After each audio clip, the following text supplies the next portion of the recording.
This year will mark 9 years since tri-state native Officer Jason Ellis was shot and killed while on duty in Bardstown, Kentucky. He was a husband and father of two who was loved by most everyone he met, and his family is still waiting in pain for answers about who gunned him down in 2013.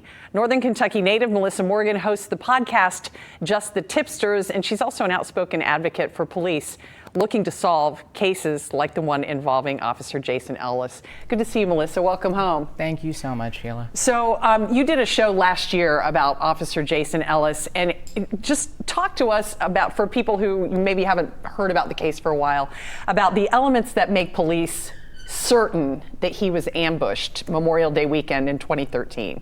It was a case I did not want to touch because I felt other people had covered it maybe too much, too well, and connected it to other cases. But I started digging, and that was the only one I wanted to focus on of the unsolved cases in that beautiful small town of Bardstown. And the details are so disturbing. Any unsolved homicide is egregious, we can all agree. Sure. But someone who's taken an oath to serve and protect, something like this happening to them feels a little more personal, and it affects a larger group of us because he was there for all of us. I feel like we need to be there for him. Well, the police investigators have all said in numerous articles and interviews, they believe he was shot with shotgun blasts. We know that. Yes. He was shot from above after somebody placed a branch or a tree in the road. Yes. He wasn't driving his cruiser. He didn't have his canine partner, Figo, in the car. And the shotgun shells that were used were of different brands. So all those things lead police to believe that this was a planned, methodical thing, right? Yeah, I had wondered if, like former Chief McCubbin, if maybe it was someone who just was awful and wanted to kill people. But if someone is a sniper and just wants to kill people, wouldn't they have kept going? They wouldn't have stopped at one officer. It just feels way too personal and way too planned. I just can't wrap my head around the fact that this is random. But when you hear from his wife and his sisters continue to talk about the case and keep it in the public eye, they say that there wasn't anybody who didn't like Jason Ellis. They're absolutely right, from shopkeepers to coworkers. I mean, there was no one who would say a bad word. You know, former Chief McCubbin actually delivered the eulogy, so he was more than just his boss, he was his friend.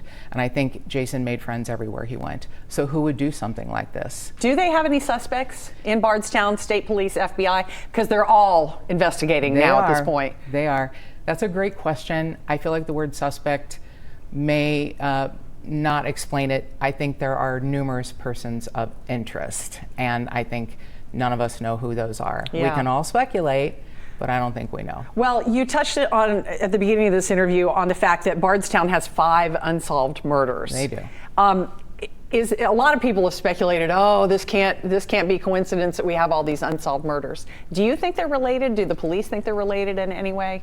Another phenomenal question, and I never wanted to connect Jason's case to any other case, but it's hard not to believe that his assassination isn't connected to potentially Crystal Rogers' disappearance and the assassination of her father, Tommy Ballard. I don't think Kathy and Jamie Netherland's case is connected.